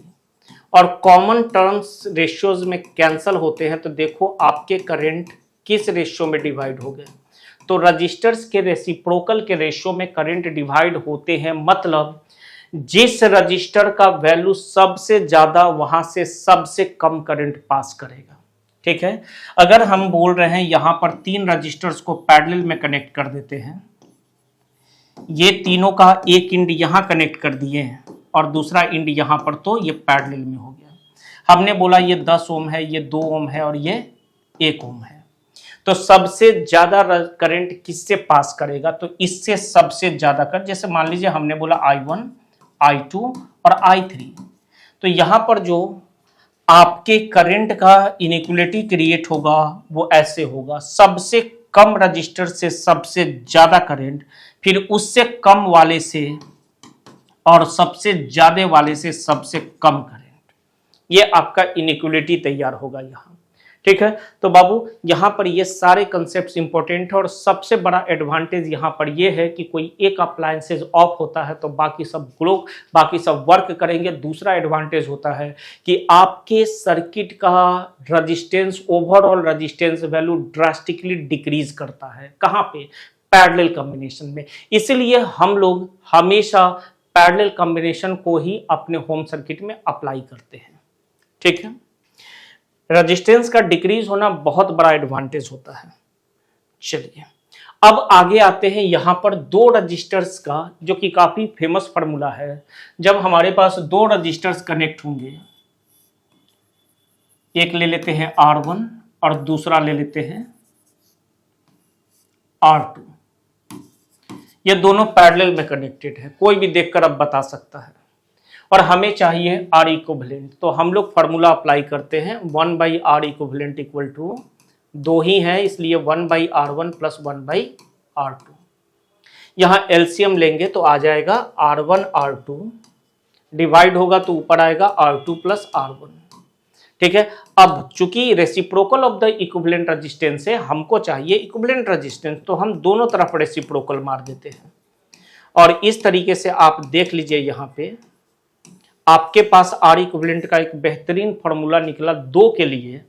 ये हर जगह सिर्फ 2 ही के केस में एप्लीकेबल रहेगा। It is R1 R2 by R1 plus R2। ठीक है, यहां आते हैं, जब n रजिस्टर्स, जैसे ये पहला रजिस्टर है, ये दूसरा है, इस तरीके से हम क्या करते हैं, n रजिस्टर्स को पैरेलल में कनेक्ट कर देते हैं। n आइडेंटिकल रजिस्टर को, सब R है, सबके सब R है। तो बाबू 1/R इक्विवेलेंट क्या लिखेंगे, 1/R प्लस 1/R, अब प्लस कब तक, टू n टाइम्स। ठीक है, ये n तक हम लोग ऐसे जोड़ेंगे, तो बताइए तो क्या हो जाएगा, यहाँ पे n बार जोड़ने से n/R यहाँ क्रिएट होगा। अब यहाँ पर हम लोग क्या करते हैं, रेसिप्रोकल मारते हैं और हमारे पास क्या मिल जाएगा, R/n। बहुत इंपॉर्टेंट है। अगर आइडेंटिकल रजिस्टर 10 बार जोड़ा हुआ है तो इक्विवेलेंट कैसे निकालोगे, सिंगल रेजिस्टेंस डिवाइडेड बाय 10। अगर आइडेंटिकल रेजिस्टेंस 2 बार जोड़ा गया है तो single by 2, single resistance value डाल देना, डिवाइडेड बाई 2। 5 बार जोड़ा है, single resistance divided by 5। Example के लिए जैसे सपोज करो हमारे पास यहां पर है 16 ओम एंड 16 ओम, ये पैरेलल कॉम्बिनेशन, और हमें इक्विवेलेंट चाहिए। तो हम डायरेक्ट क्या लिखेंगे बाबू, ये आइडेंटिकल हो गया, 2 है तो आप सीधा लिखना 16/2, कितना हो जाएगा 8 ओम। 2 के केस में हाफ कर दीजिए, अगर यही 3 कर ले, यही 3 कर ले, हम 999 को कनेक्ट कर लेते हैं, 9 ओम 9 ओम 9 ओम। तो डायरेक्ट आर इक्विवेलेंट क्या लिखोगे, सिंगल डिवाइडेड बाई 3 है तो 3 रजिस्टर्स, 3 से डिवाइड कर देना, कितना आ गया 3 ओम, मतलब 1/3 हो जाएगा। 2 है तो हाफ होगा, 4 रहेगा तो 1/4 हो जाएगा, सिंगल का 1/4 कर लो, इक्विवेलेंट निकल जाएगा। Very simple. चलिए अब नेक्स्ट कुछ एग्जांपल्स कर लिया जाए।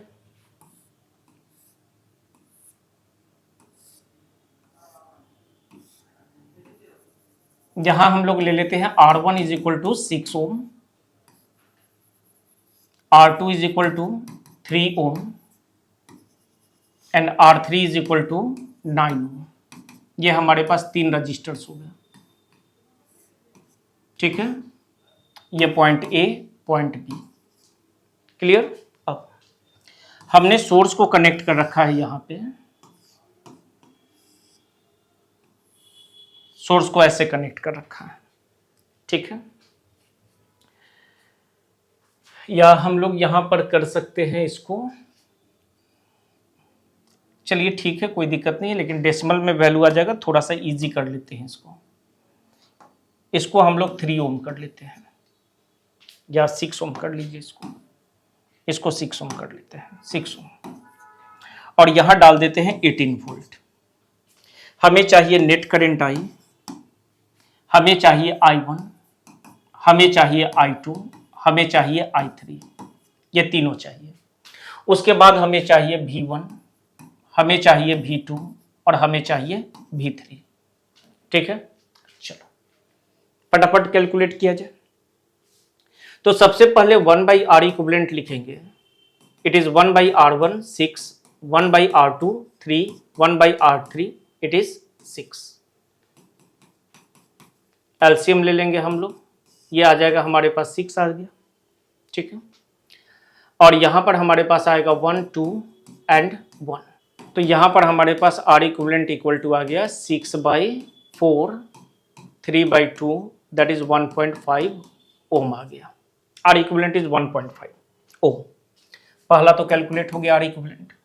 दूसरा हम लोग ले लेते हैं करंट का वैल्यू, तो net potential by R equivalent, net potential हो गया 18 एंड दिस इज 1.5, ठीक है। ये हमारे पास आ गया।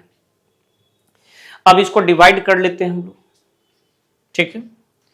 तो ये 1.5 है जो 18 को 12 टाइम्स में डिवाइड कर दिया, और ये 12 एम्पियर का करंट यहां आ गया। मतलब जो नेट करंट आपका निकल रहा है बाबू यहां से, वो 12 एम्पियर निकल रहा है, ठीक है। यहां से 12 एम्पियर निकल रहा है। अब ये 12 एम्पियर यहां जाकर डिवाइड हो जाएगा, इन तीनों का सम 12 के बराबर आना चाहिए, ठीक है। अब देखो हम लोग जानते हैं कि जो भी नेट पोटेंशियल अप्लाई किए हैं वो पैरेलल में सेम हो जाते हैं। तो आप यहां क्या बोलोगे, आप यहां बोलोगे कि हमारा जो V1 और V2 और V3 है वो बराबर है, और वो किसके बराबर है, तो 18 वोल्ट के बराबर है। मतलब ये भी 18 वोल्ट, ये भी 18 वोल्ट और ये भी 18 वोल्ट हो गया।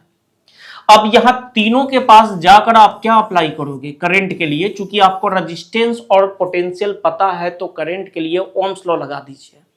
तो बाबू यहां पर I1 क्या लिखोगे, I1 is equal to V/R, ये मिल गया आपको 3 एम्पियर। यहां I2 क्या लिखोगे, इट इज V/R, ये मिल गया आपको, इट इज 6 एम्पियर। और यहां I3 इक्वल टू क्या लिखेंगे, V/R, अगेन हमारे पास 3 एम्पियर मिला। तो बाबू अब तीनों को जोड़कर देख लो, 3 6 एंड 3 आपको 12 आ जाना चाहिए। देखो इस तरीके से हम लोग काम करते हैं, ठीक है। चलो कुछ और क्वेश्चंस यहां ट्राई किया जाए।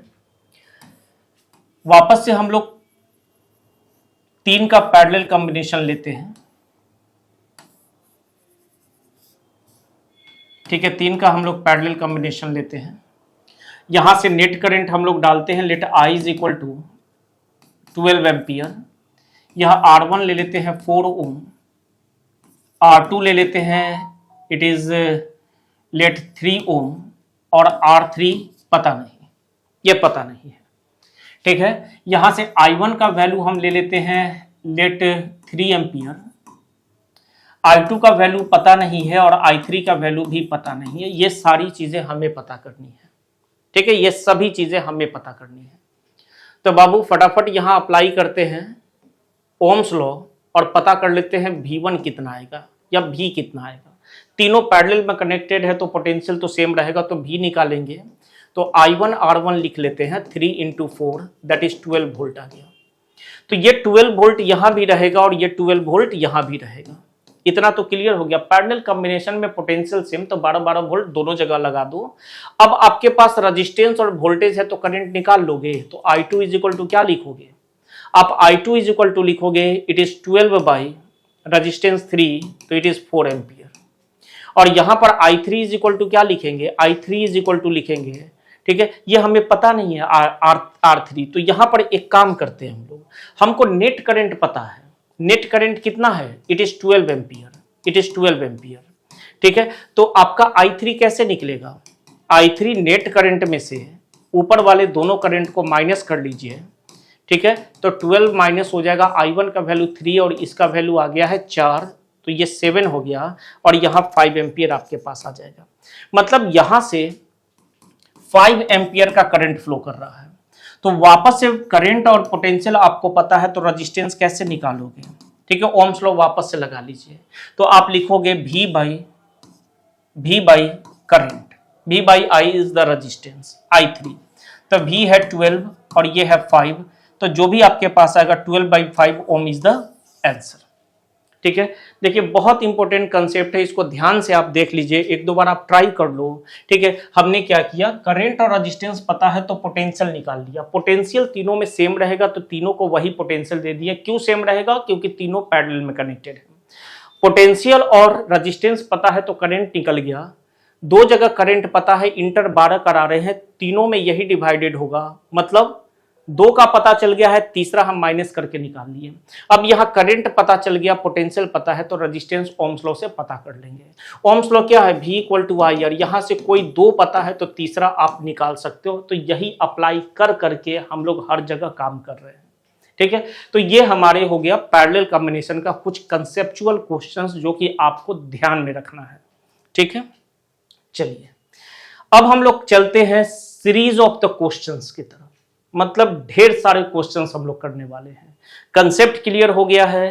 एडवांटेज हमारे पैरेलल का क्या है कि ये ओवरऑल रेजिस्टेंस वैल्यू को डिक्रीज करता है। कोई एक अप्लायंस अगर आपके पास खराब हो जाए तो बाकी अप्लायंसेस वर्क करता रहता है, और साथ में ये आपको सभी को सेम पोटेंशियल देने से आपके अप्लायंसेस इफिशिएंटली वर्क करते हैं।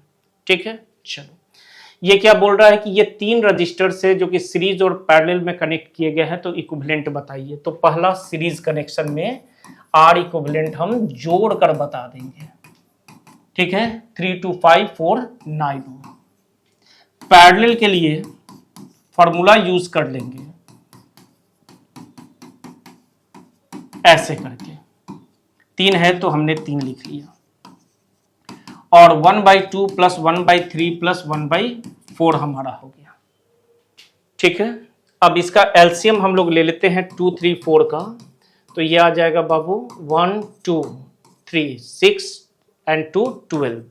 तो it is 6 + 4 + 3 13/12। R equivalent reciprocal से मिलेगा तो it is 12/13 ohm is the answer. That's all. ठीक है, ये आपका हो गया। चलो नेक्स्ट मूव करते हैं इस क्वेश्चन पे। यहां पर 3 देखो, अब क्या किया कि कंबाइन कर दिया। ये दोनों कैसे कनेक्टेड है? तो नजर से ही देखने से पता चल रहा है कि इसका एक इंड यहां पर है, इसका भी एक इंड यहां पर है, दूसरा इंड भी कॉमन जगह पर है, ये दोनों पैरेलल हैं। अब इस पैरेलल का इसके साथ देखो, ये बैक टू बैक पैरेलल को सिंगल एज्यूम करिए।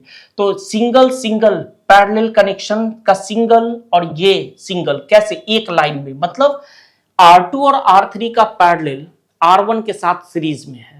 ठीक है, तो इक्विवेलेंट कैसे निकालोगे बाबू? तो आप बोलोगे R1 is in series with the parallel combination of R2 and R3। Very simple. ठीक है, पहले क्या करिए कि पैरेलल को सॉल्व कर लो। आप ऐसा भी कर सकते हो कि यहां पर इनको सॉल्व कर लीजिएगा, आप लिख लीजिएगा कि R2 is in parallel with R3, therefore their equivalent is REQ dash ले लेते हैं और फिर क्या करेंगे, दो ही है तो दोनों को मल्टीप्लाई करेंगे और नीचे क्या कर लेंगे, दोनों का सम कर लेंगे। डायरेक्ट आप कर सकते हो दो के केस में, और यहां पर सॉल्व करिएगा तो ये 15 ओम आ जाएगा, क्योंकि आपको पहले से पता है कि आइडेंटिकल रजिस्टर्स हैं, दो है तो डिवाइडेड बाई 2 हमारा इक्विवेलेंट हो जाएगा, मतलब 30/2 इज 15 हो जाएगा। इसको भी सॉल्व करिएगा तो उतना ही आ जाएगा। अब हम वापस से रिड्रॉ करते हैं। इक्विवेलेंट का क्या मतलब होता है, इक्विवेलेंट का मतलब होता है कि दोनों को हटाकर उनके इक्विवेलेंट को आप रख दीजिए, REQ डैश को रख दो, कितना आया है, 15 ओम आया है। अब आप खुद देख लो ये दोनों कैसे कनेक्टेड है, सीरीज में कनेक्टेड है, ठीक है। इसीलिए नेट इक्विवेलेंट क्या लिखोगे, आप लिखोगे R1 प्लस REQ डैश, और ये 10 हो गया और ये 15 हो गया, टोटल रेजिस्टेंस 25 ओम का हमारे पास यहां मिल रहा है, ठीक है। तो इस तरीके से हम लोग यहां काम करने वाले हैं। चलिए अगला क्वेश्चन देखते हैं। देखो अब ये थोड़ा सा उससे कॉम्प्लेक्स आ गया, ठीक है। अब देखो तो बाबू, जैसे यहां से आप कहीं से भी करंट दो, यहां से करंट डालो, यहां से I डालो, ठीक है, I डाल दीजिए, यहां आएगा तो वो क्या हो गया, डिवाइड हो गया, क्योंकि दो रास्ते मिले हैं, इसमें I1 गया और इसमें I2 गया। अब ये I2 ऐसे ऐसे, मतलब यहां से भी I2 आएगा, ऐसे आएगा और ऐसे आएगा और यहां कंबाइन हो जाएगा, और ये यहां से I इधर चला जाएगा। मतलब करंट का डिवीजन करने सर्किट में आना चाहिए, उतना भी जरूरी नहीं है। हम लोग सीधा देख लेते हैं, यहां पर नजर अगर डालेंगे तो देखेंगे कि ये दोनों सिंगल लाइन में है। देखो एक ही लाइन है, ये कोई दूसरा तीसरा वायर थोड़ी है, यहां पर एक ही लाइन है। तो आप क्या बोलोगे यहां कि आपके R2 और R3 सीरीज में है, ठीक है। तो आप बोलोगे R2 is in series with R3। आप जैसे ही बोलोगे their equivalent is REQ dash कर लीजिए, और हमने सीरीज में क्या करना है, दोनों को जोड़ना है, तो ये 20 प्लस 20 कितना हो जाएगा बाबू, 40 ओम हो गया। उसके बाद क्या करो, सर्किट को रीड्रॉ कर लो, ठीक है। कंप्लेक्स सर्किट में शुरू में प्रैक्टिस कर लिए, हमें रीड्रॉइंग कर लेना चाहिए। अब देखिए यहीं पर रीड्रॉइंग करते हैं, तो ये हो गया R1, ये 30 ओम का हो गया, और ये हो गया बाबू आपका R5, इसका है 25 ओम। यहां पर हमने कनेक्ट किया है R4 को और इट्स वैल्यू इज 40 ओम। और देखो ये दोनों को हटाना है, इसको डालना है, तो इन दोनों का एक इंड यहां पर है और इस दोनों का दूसरा इंड यहां पर है। तो आप क्या करो, यहां से एक निकालो और यहां से एक निकालो और दोनों के जगह क्या डाल दो, REQ डैश, जो कि 40 ओम है। दैट्स ऑल, ठीक है। जैसे ही आप रीड्रॉइंग करिएगा आप देखिएगा कि ये दोनों क्या चीज में आ गए, ठीक है। आपके ये दोनों, ये और ये कैसे कनेक्टेड हो गए, पैरेलल में कनेक्टेड हो गए, ठीक है। आप खुद देखिए, इन दोनों का एक इंड यहां है कॉमन पॉइंट पर और दूसरा इंड कहां है, इस कॉमन पॉइंट पर है, तो ये दोनों पैरेलल कनेक्शन में है। तो आप क्या लिखोगे कि R4 and REQ dash are in parallel, ये दोनों पैरेलल में आ गए, therefore their equivalent REQ double dash कर लो, और 40 है तो दो ही है, तो आप ये वाला यूज कर लेना और डायरेक्ट लिख देना, 40 और 40 का 20 हो जाएगा, क्योंकि दोनों आइडेंटिकल है तो हाफ कर लेंगे। वापस से रीड्रॉ करेंगे एक बार और हमारे पास क्या दिखेगा बाबू, यहां पर हम रीड्रॉ कर लेते हैं। तो ये हो गया R1 और यहां पर हो गया उन दोनों का equivalent, that is RQ double dash, और यहां पर आ जाएगा बाबू आपका R5, ठीक है। वैल्यूज क्या क्या है, तो R1 का हो गया 30 ओम, इसका हो गया 20 ओम और इसका हो गया 25 ओम। अब आप देखो तो बाबू ये एक ही लाइन में आ रहे हैं क्या तीनों, देखो यहां से चले करंट लेकर, करंट कहीं डिवाइड नहीं हुआ और यहां पहुंच गया, देखो एक सिंगल रास्ता दिख रहा है, मतलब ये तीनों क्या चीज में कनेक्टेड हो गए, ये तीनों हमारे सीरीज में कनेक्टेड हो गए। तो नेट इक्विवेलेंट क्या लिखोगे, तीनों को जोड़ दो, 30 प्लस 20 प्लस 25, तो 30 20 50 और 25 75 ओम आपका इक्विवेलेंट रेजिस्टेंस इस कॉम्बिनेशन का आ रहा है, ठीक है। क्लियर है। तो ऐसे पार्ट बाय पार्ट करके आपको सॉल्व करना है। चलो अब यहां चलते हैं, इसको आप ट्राई कर सकते हो, पॉज करो और ट्राई कर दो, ठीक है। 100% आपसे बन जाएगा। अगर नहीं बनता है तो एक बार और पीछे जाकर देखिए, उसको समझिए, वापस से आके ट्राई करो, तब तक करो जब तक कि ये आपसे बन ना जाए। ठीक है, और इसका आंसर हम बता देते हैं, या एक बार चलो हम ट्राई ही कर लेते हैं। आप पॉज करके ट्राई कर लो, उसके बाद ही आप इसको देखिएगा आगे बढ़ाकर। ठीक है, ये दोनों कैसे कनेक्टेड हैं सबको पता होगा, ये दोनों पैरेलल में कनेक्टेड है। अब हम थोड़ा शॉर्ट में सॉल्व कर लेते हैं, इसलिए इनका इक्विवेलेंट हम लिख लेते हैं 4 × 6 डिवाइडेड बाई 4 + 6, ये आ गया। ठीक है, कितना आ जाएगा 24/10, इट इज 2.4 ओम आ गया। अब इन दोनों को हटाएंगे हम, यहां से इन दोनों को हटा देते हैं, ये हो गया हमारा, और यहां पर हमने 3.6 ओम डाला, उन दोनों को हटा के और हमने लिख दिया 2.4 ओम। ठीक है, ऐसे करो, यहां कोई रजिस्टर नहीं है, ऐसे। ठीक है, ये 3 है, ये 7 है, और ये बाबू ये दोनों कैसे कनेक्टेड है, देखिए तो ये दोनों बैक टू बैक कनेक्शन में है, एक ही लाइन में है। इसका इक्विवेलेंट क्या लिखोगे, तो आर इक्विवेलेंट डैश कर, डबल डैश कर लेते हैं, दोनों को जोड़ेंगे, 3.6 + 2.4 एंड इट इज 7 ओम। ठीक है, it is 6 ohm, sorry, it is 6 ohm, it is 6 ohm. Okay, मतलब इन दोनों को हटाकर इसका एक इंड यहां पर है और दूसरा इंड इसके यहां पर है, तो इन दोनों के क्रॉस हम लोग हटाकर क्या करेंगे, इसी को हम हटा लेते हैं, या चलिए एक नया बना लेते हैं सर्किट। अब हमारे पास हो गया यहां पर 7 ओम, यहां पर आ गया बाबू 3 ओम, और यहां पर इन दोनों को हटाकर हमने कितना लिख दिया है, 6 ओम लिख दिया है। ठीक है, अब आप खुद देखिए तो ये दोनों कैसे कनेक्टेड हो गए, पैरेलल में। ठीक है, 3 का एक इंड यहां, 6 का दूसरा इंड यहीं पे, 3 का दूसरा इंड यहां पर, 6 का दूसरा इंड यहीं पे, दोनों पैरेलल में हो गए। तो पैरेलल कॉम्बिनेशन में आर इक्विवेलेंट डबल डैश कर ले, ट्रिपल डैश कर लीजिए, कितना आ जाएगा, तो दोनों को गुना करो, नीचे दोनों का सम कर लो। ठीक है, इट इज 18/9, दैट इज 2 ओम। वापस से रिड्रॉ करो। ठीक है, ये 7 ओम हो गया, और दोनों को हटाकर उसके जगह ये 2 ओम डाल दीजिए। अब बताइए तो बाबू, यहां से करंट पास कराइए, करंट कहीं डिवाइड हो रहा है नहीं, अब ये back to back single connection है, मतलब एक लाइन का कनेक्शन है, मतलब सीरीज कनेक्शन है। इसका नेट इक्विवेलेंट अब क्या हो जाएगा, 7 + 2 and this is equal to 9 ohm, that's all. इसका इक्विवेलेंट रेजिस्टेंस कितना आया, 9 ओम आया। तो हम लोग मूव करते हैं अपने आप नेक्स्ट क्वेश्चन की तरफ। ठीक है, अब देखिए ये हमारा अगला क्वेश्चन है, काफी आसान है, अगेन आप ट्राई कर सकते हो काफी आसान तरीके से। अब ये देखो तो बाबू, यहां से जैसे आप करंट लाओ, आई लेकर आओ, बाबू ये करंट क्या कर रहा है, यहाँ पे आई दो पाथ में डिवाइड हो रहा है, यहां से I1 गया और यहां से I2 गया। अब ये I2 जब गुजर रहा है तो इससे भी कितना जाएगा, कोई दूसरा तीसरा ब्रांच तो है नहीं, तो I2 यहां से भी जाएगा, मतलब इन दोनों रजिस्टर से सेम करंट फ्लो कर रहा, वैसे भी नजर आ रहा है, तो ये दोनों बैक टू बैक है। और इसका कॉम्बिनेशन इसके साथ कैसे है, पैरेलल का। इसका मतलब आप डायरेक्ट लिख सकते हो यहां पे कि हमारा जो आर इक्विवेलेंट होगा उसमें 3 ओम जो है वो पैरेलल है किसके साथ, 2 और 4 के सीरीज के साथ। ठीक है, 3 is in parallel with 2 and 4 series, तो वो सीरीज में तो जोड़ना है, तो ये 6 आ गया। अब पैरेलल कॉम्बिनेशन में इक्विवेलेंट कैसे निकालते हैं, मल्टीप्लाई करते हैं, 2 का रहता है नीचे, ऐड कर देते हैं, तो 18/9 आया, that is 2 ohm is our answer. ठीक है, अब आगे चले।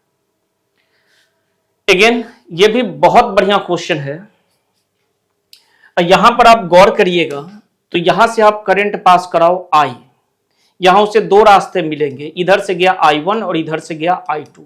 देखो यहां से ये करंट जा रहा है, जा रहा है, जा रहा है, और यहां से भी कितना पास करेगा, तो यहां से भी I2 ही पास करेगा। मतलब ये और ये सेम करंट रखे हुए हैं और वैसे भी एक सिंगल लाइन में कनेक्टेड है, तो 3 और 3 क्या चीज में कनेक्ट हो गया, तो 3 और 3 सीरीज में कनेक्ट हो गया। सिमिलरली यहां से I1 गया गया गया गया, यहां से भी I1 ही जाएगा, ये दोनों भी एक लाइन में कनेक्टेड है, इसका मतलब ये दोनों भी सीरीज में ही कनेक्टेड है। तो आप क्या यहां लिखोगे, आप लिखोगे ऐसे, तो आप सेंटेंस प्रॉपर बना के लिखना, हम थोड़ा शॉर्टकट ले लेते हैं।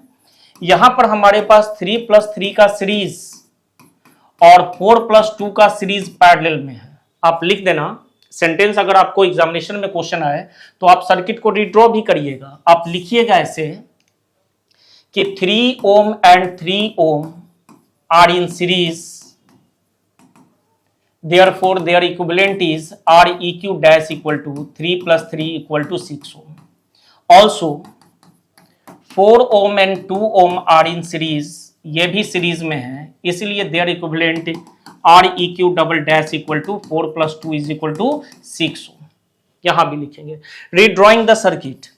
अब x से ये पॉइंट x है और ये पॉइंट y है, तो इस ब्रांच का वैल्यू हो गया, इस ब्रांच का वैल्यू हो गया, ठीक है, यहां हम लोग y कर लेते हैं। इस ऊपर वाले ब्रांच का वैल्यू हो गया 6 ओम और नीचे वाले ब्रांच का वैल्यू हो गया 6 ओम। आप लिखिएगा now 6 ohm and 6 ohm are in parallel and are in parallel, therefore net equivalent resistance of the circuit is, parallel में क्या करते हैं मल्टीप्लाई, 2 के केस में और नीचे addition, 36 divided by 12 3, it is 3 ohm is your answer. आप ऐसे आप एग्जामिनेशन में बनाइएगा अगर आता है तो। अब इस क्वेश्चन में हम लोग अगर देखें, अब डायरेक्ट भी आप लोग कर सकते हो ये काम कि ये 4 और 2 देखो ये डायरेक्ट कनेक्शन में है, ठीक है, बैक टू बैक कनेक्शन में एक लाइन में है ये, तो ये आपकी ये दोनों क्या चीज में आ गए सीरीज में आ गए, तो फटाफट इनका इक्विवेलेंट हम लिख लेते हैं। यहां लिखेंगे 4 + 2 दैट इज 6 ओम। अब रीड्रॉ करते हैं इसे, अब रीड्रॉ करते हैं तो एक इंड है x का तो x ऐसे बना लीजिए, दूसरा इंड है y का तो y ऐसे बना लीजिएगा। x इंड और y इंड में 2 कनेक्टेड है तो यहां पर आप 2 ओम लिख लीजिए। इसका एक इंड x से कनेक्ट करो, दूसरा इंड y से कनेक्ट करो। फिर 3 ओम का एक इंड x के पास कनेक्टेड है और दूसरा इंड y के पास कनेक्टेड है, तो 3 का भी एक इंड x के पास कनेक्ट करो, दूसरा y के पास कनेक्ट करो। फिर इस कॉम्बिनेशन का एक इंड x को कनेक्टेड है और दूसरा इंड y को कनेक्टेड है, और इन दोनों का इक्विवेलेंट क्या निकाले हैं 6 ओम, तो यहां 6 ओम लिख दीजिएगा, दैट्स ऑल, ठीक है।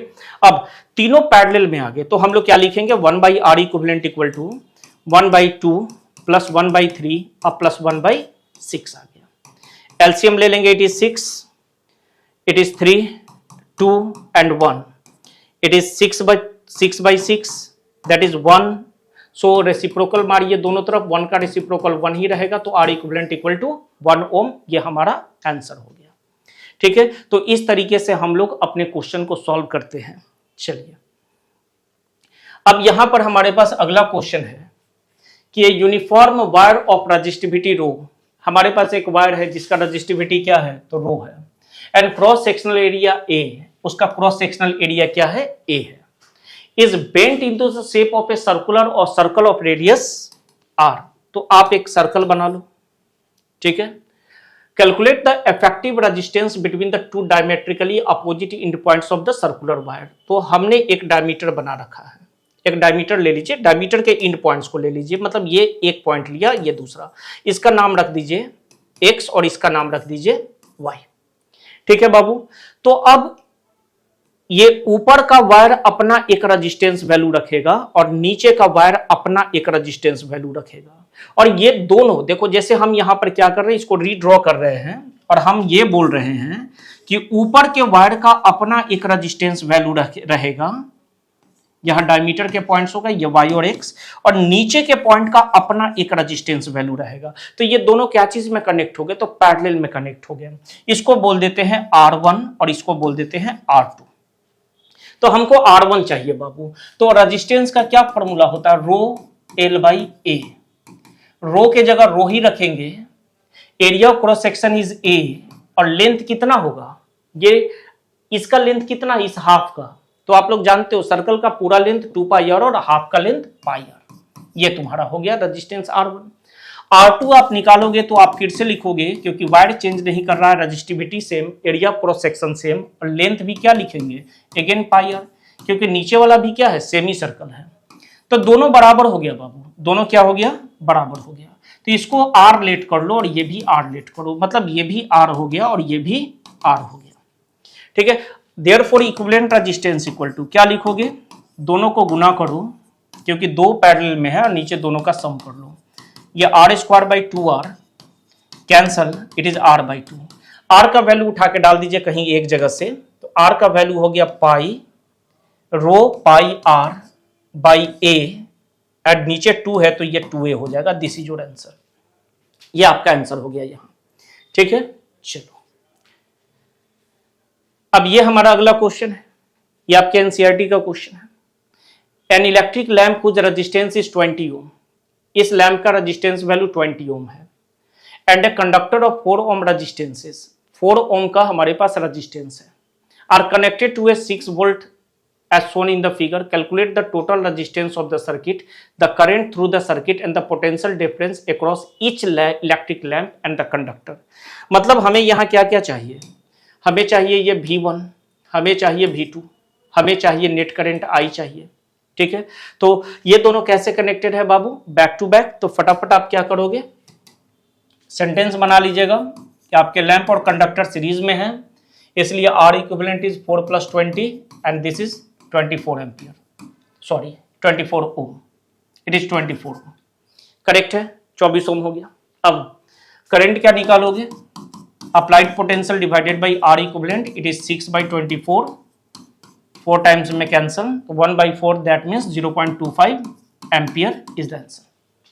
0.25 एम्पियर का करंट फ्लो कर रहा है। अब सीरीज में है तो यहां से भी 0.25 एम्पियर जाएगा और यहां से भी 0.25 एम्पियर जाएगा। तो हमें तो वोल्टेज चाहिए, तो वोल्टेज ड्रॉप अक्रॉस कंडक्टर, जिसको आप सेंटेंस बनाकर V1 लिख लीजिएगा, करंट इनटू रेजिस्टेंस R1 लिख लो इसको।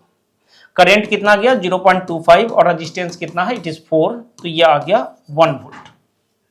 ठीक है, अब आते हैं इसके पास, V2 इज इक्वल टू क्या लिखेंगे बाबू आप, V2 इक्वल टू करंट तो उतना ही रहेगा I और रेजिस्टेंस हम R2 बोल देते हैं इसको, I का वैल्यू है 0.25 और हमारे पास यहाँ 20 आ गया।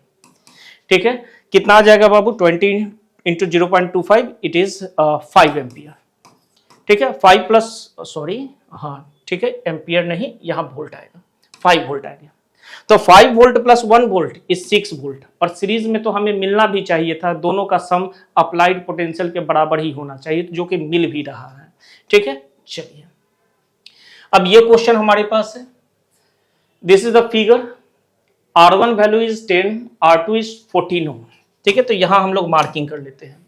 R1 को बोला गया है इट इज 10 ओम, R2 को बोला गया है इट इज 40 ओम, R3 इज 30 and it is 20 and it is 60 ohm।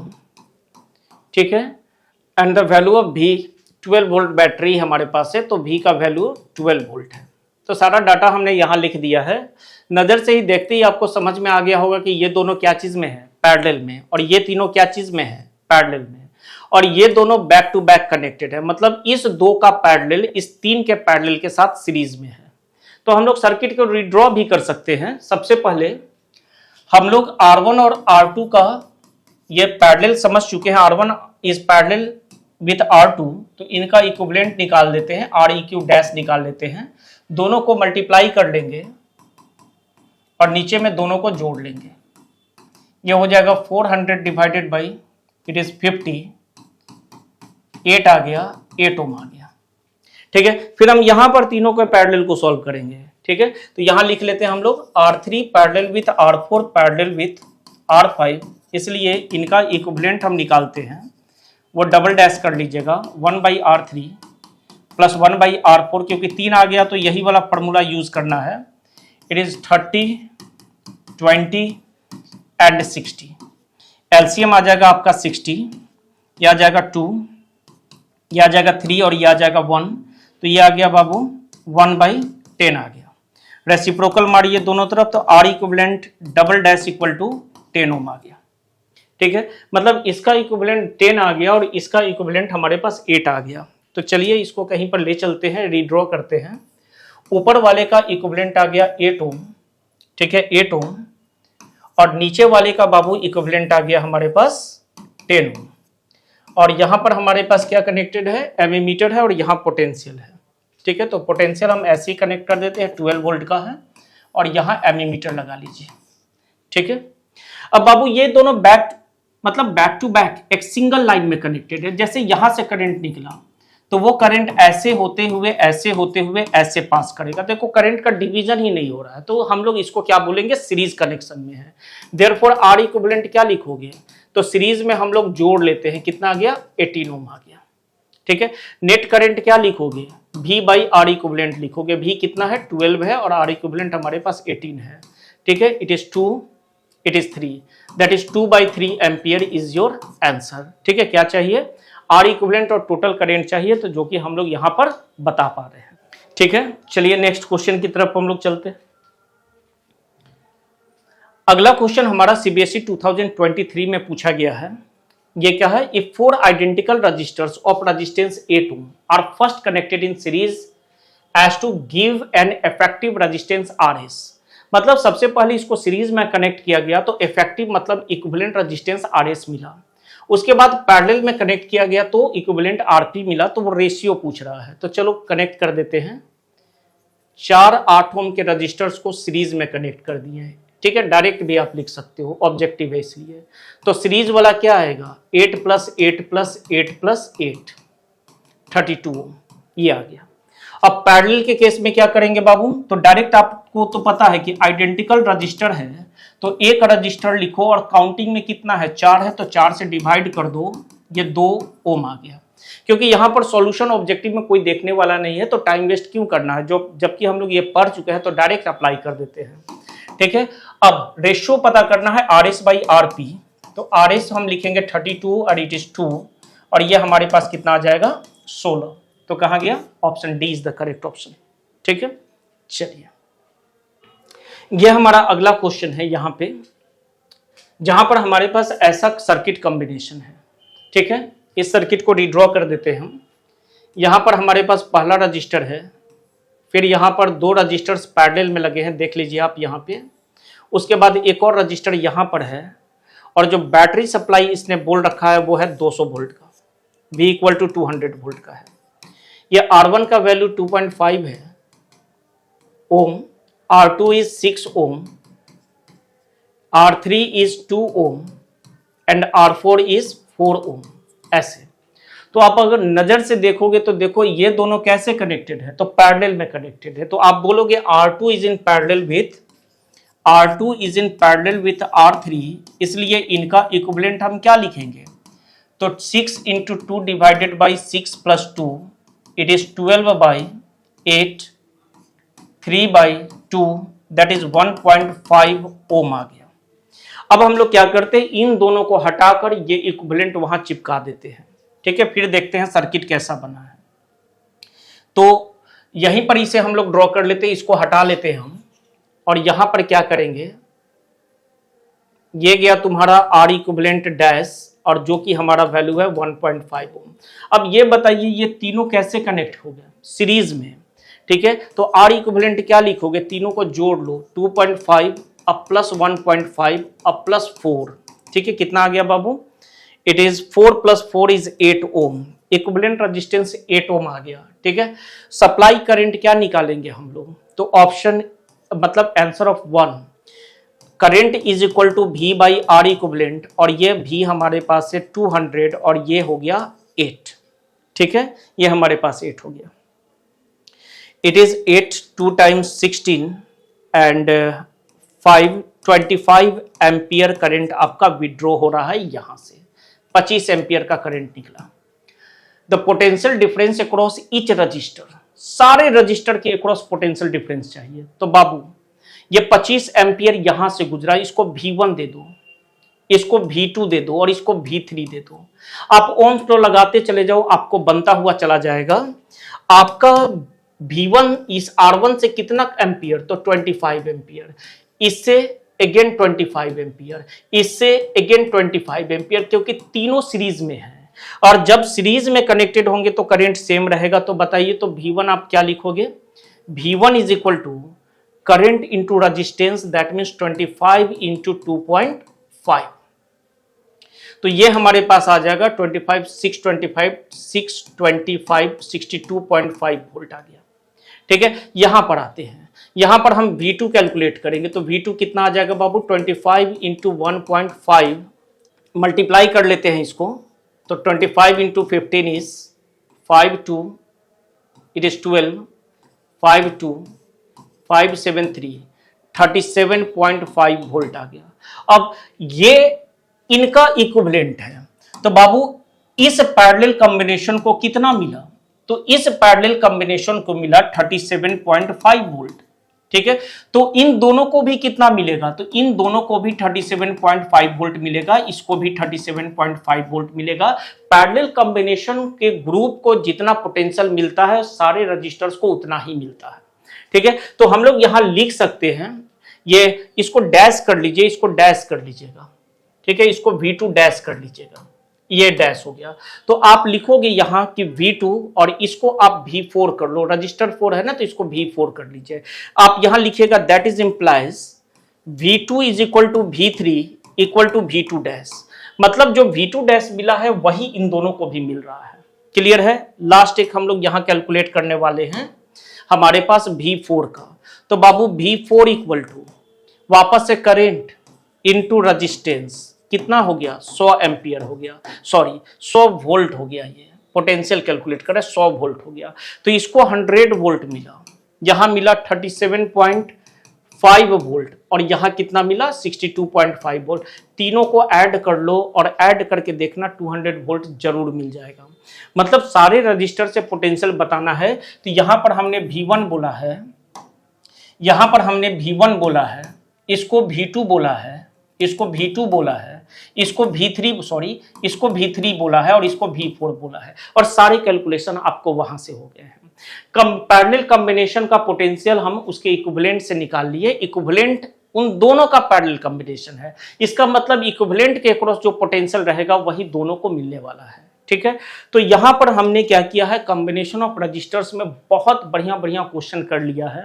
अब यहां से आपको बिल्कुल भी दिक्कत नहीं होगी। तो इस पार्ट में फिलहाल हम लोग यहीं रुकेंगे, मिलेंगे नेक्स्ट पार्ट में जहां हम लोग बचे हुए पोर्शंस को कवर कर लेंगे, जहां heating effect of electric current होगा, जूल्स लॉ ऑफ हीटिंग होगा, उसके बाद पावर और इलेक्ट्रिकल एनर्जी का सेक्शन होगा। ठीक है, वो पार्ट भी हमारा इंपॉर्टेंट है, बोर्ड वहां से भी क्वेश्चंस उठाते हैं। ठीक है, तो जल्द ही उस पार्ट के साथ हम लोग आएंगे और अपने इलेक्ट्रिसिटी पार्ट को कवर कर लेंगे पूरे तरीके से। ठीक है, तो तब तक के लिए goodbye and thanks all of you for watching this video.